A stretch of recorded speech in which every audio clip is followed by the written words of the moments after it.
Hi everyone, welcome back to Ashley's Kitchen. Today we are making a cozy bowl of tomato yam soup. Simple, hearty, and perfect for when you need something warm and nourishing. Alright, let's get started.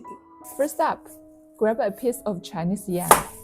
Wash it well, peel off the skin, then smash it a little to break it down.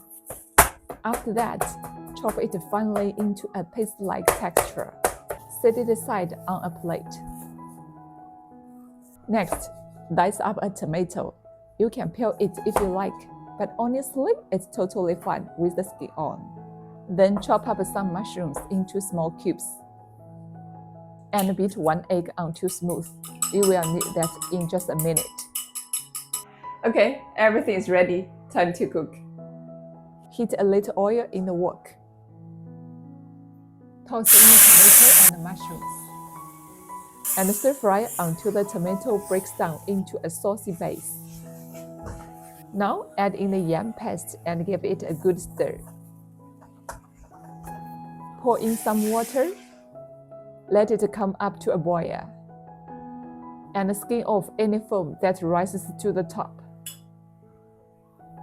Season with about 3 teaspoons of salt, 2 teaspoons of MSG, and 2 teaspoons of white pepper.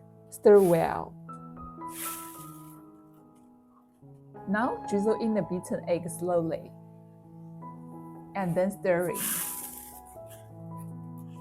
Turn off the heat, and just before serving, add a tablespoon of sesame oil for that amazing aroma.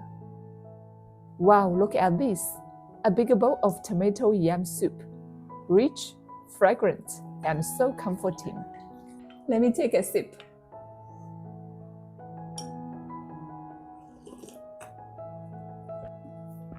Oh wow, it's slightly tangy from the tomato.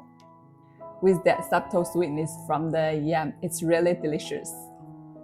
When the weather is chilly, nothing feels better than sitting down with a hot bowl of this soup. Super quick to make and absolutely family friendly. Give it a try at home. I promise you will love this. Thanks for watching. See you next time.